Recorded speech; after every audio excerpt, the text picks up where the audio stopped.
¿Qué tal? ¿Cómo les va? Bien, ¿qué lectura realiza respecto a cómo en el segundo semestre del 2020 ha impactado, imaginamos, la situación económica por un lado, pero también la pandemia para alcanzar este número, este porcentaje de pobres en Argentina?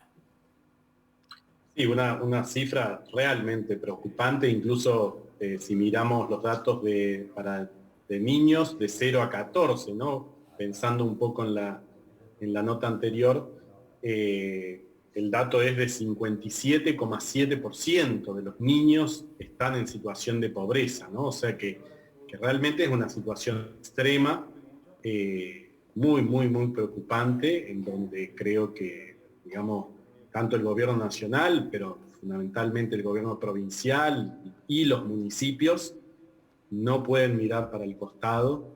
Es una responsabilidad del Estado e incluso creo que también es una responsabilidad de toda la sociedad y fundamentalmente de las grandes empresas, de los que más ganan, digo, pensando en este impuesto a las grandes riquezas, ¿no? Que se escucha que gente no quiere pagar. Bueno, es importantísimo que, digamos, el Estado apoye a estos niños justamente y a estas familias justamente para que puedan comer digamos, con la esperanza de que el día de mañana Argentina pueda volver a crecer y empezar a generar trabajo. Pero sin esa ayuda del Estado es imposible que estas familias salgan de esta trampa que es la pobreza, ¿no?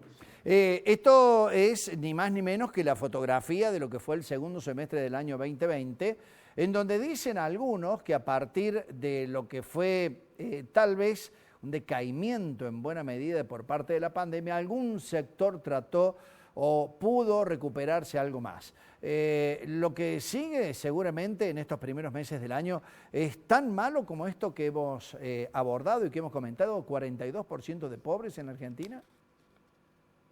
Y es una situación compleja y más ahora que está empezando a haber este rebrote, ¿no? Entonces, es muy, muy complejo. Yo diría que esta cifra tan alta, digamos, hay que distinguir. Por un lado, digamos, obviamente está la pandemia, digamos, la caída económica que eso significó, que también afectó obviamente a los empleos de salarios más bajos. También ha habido un rebrote inflacionario, ¿no? Los últimos meses, eso también tiene un impacto. Ahí, digamos, lo que está pasando es que, digamos, por un lado es algo positivo para Argentina, en el sentido que subieron los precios de las commodities, de la soja, del trigo, de lo que nosotros exportamos, y eso nos hace que haya más dólares, que entren más dólares al país, pero bueno, por otro lado, ha hecho que los aumentos inflacionarios han sido muy altos, ¿no? Y después también hay que decirlo, esto es también parte de la consecuencia de la nefasta y terrible política macroeconómica del gobierno anterior de Macri, ¿no? O sea, cuando llegó al gobierno había alrededor de un 30% de pobreza. Al salir deja la economía con un 35,5% por ciento de pobreza, pero aparte una economía devastada que ha tenido que hacer muchísimo. Todavía hay mucho esfuerzo por hacer en función de lo que han dejado, ¿no? Entonces creo que están estos dos elementos. Por un lado, la muy mala política de Macri y bueno, y esta realidad mundial que estamos viviendo de la pandemia, ¿no? Bien, Alfredo, hace un rato nada más Daniel Arroyo dijo que si no fuera por la tarjeta alimentar, que se ha convertido, según lo que dijo, en la única red que tiene el Estado para tratar de frenar una mayor indigencia, estos números hubieran sido peores. ¿Qué opina al respecto?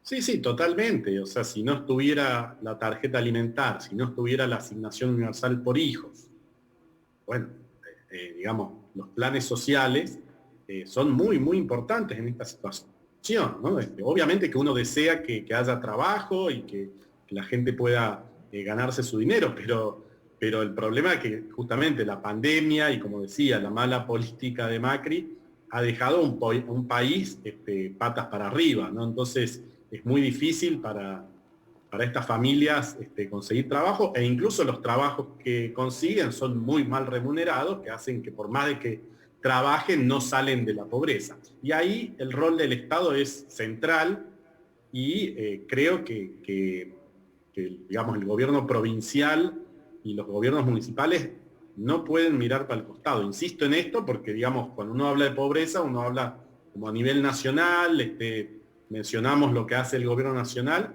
pero recordemos que la provincia tiene la responsabilidad, por ejemplo, de la educación, de la salud pública. Estos son políticas centrales para lograr educar a estos niños. ¿Qué ha pasado con todos estos niños cordobeses durante la pandemia? ¿Cómo la provincia los apoyó? ¿Qué ha pasado con el PAICOR, que era el principal programa social de la provincia? No hemos escuchado nada de eso y sabemos muy bien que el gobierno provincial, por lo general, cuando puede, hace un ajuste en PAICOR. Hemos hecho infinidad de informes mostrando esto, ¿no? Bien, una realidad que nos plantea un túnel muy oscuro donde lamentablemente no se ve demasiada luz al final, precisamente, del camino. Alfredo Esclaret Curuchet, le agradecemos por la participación en el programa. Buenas tardes.